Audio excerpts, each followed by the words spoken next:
ओम श्री परमात्मने नमः। अथ सप्तमोऽध्यायः ज्ञानविज्ञानयोगः। श्रीभगवानुवाच मय्यासक्तमनः पार्थ योगं युञ्जन्मदाश्रयः असंशयं समग्रं मां यथा ज्ञास्यसि तच्छृणु। ज्ञानं तेऽहं सविज्ञानम् इदं वक्ष्याम्यशेषतः यज्ञात्वा नेह भूयोऽन्यत् ज्ञातव्यमवशिष्यते।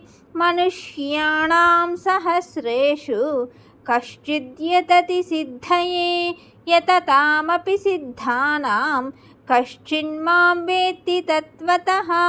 भूमिरापो नलो वायुः खं मनो बुद्धिरेव च अहंकार इति यं मे भिन्ना प्रकृतिरष्टधा अपरेयमितस्त्वन्यां प्रकृतिं विद्धि मे परां। जीवभूतां महाबाहो ययेदं धार्यते जगत् एतद्योनीनि भूतानि सर्वाणीत्युपधारय। अहं कृत्स्नस्य जगतः प्रभवः प्रलयस्तथा मत्तः परतरं नान्यत् किञ्चिदस्ति धनञ्जय।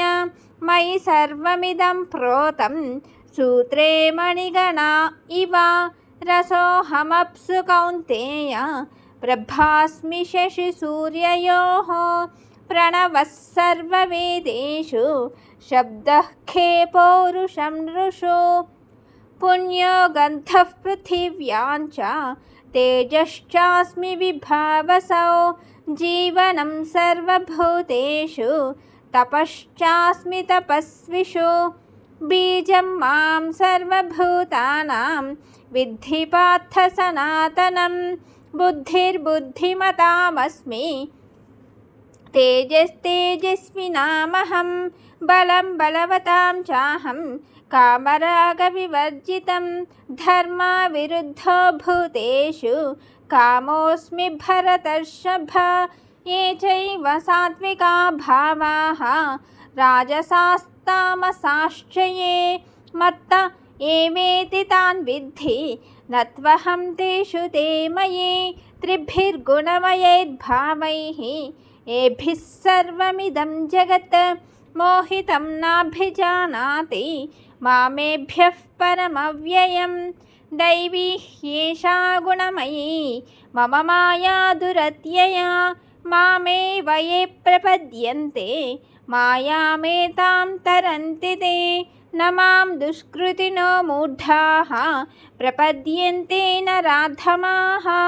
माययापहृतज्ञानाः आसुरं भावमाश्रिताः। चतुर्विधा भजन्ते मां जनाः सुकृतिनोऽर्जुन।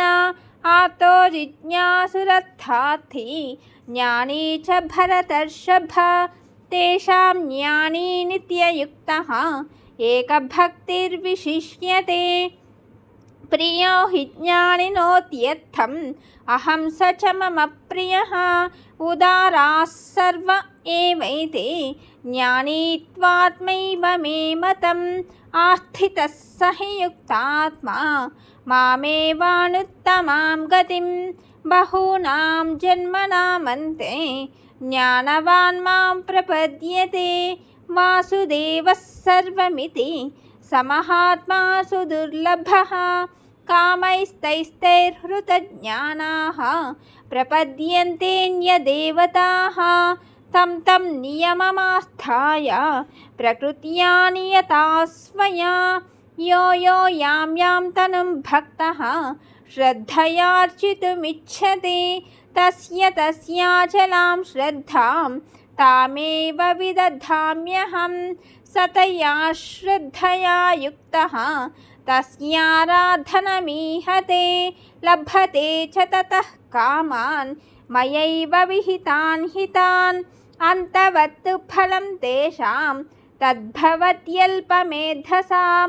देवान् देवयजो यान्ति मद्भक्ता यान्ति मामपि। अव्यक्तं व्यक्तिमापन्नं मन्यन्ते मामबुद्धयः परं भावमजानन्तः ममाव्ययमनुत्तमं नाहं प्रकाशः सर्वस्य योगमाया समावृतः मूढोऽयं नाभिजानाति लोको मामजमव्ययम् वेदाहं समतीतानि वर्तमानानि चार्जुन भविष्याणि च भूतानि मां तु वेद न कश्चन इच्छाद्वेषसमुत्थेन द्वन्द्वमोहेन भारत सर्वभूतानि सम्मोहं सर्गे यान्ति परन्तप येषां त्वन्तगतं पापं जनानां पुण्यकर्मणां ते द्वन्द्वमोहनिर्मुक्ताः भजन्ते मां दृढव्रताः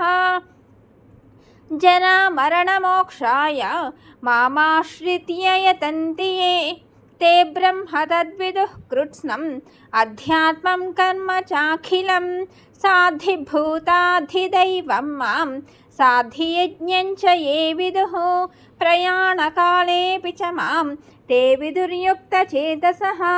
ॐ तत्सदिति श्रीमद्भगवद्गीतासु उपनिषत्सु ब्रह्मविद्यायां योगशास्त्रे श्रीकृष्णार्जुनसंवादे ज्ञानविज्ञानयोगो नाम सप्तमोऽध्यायः।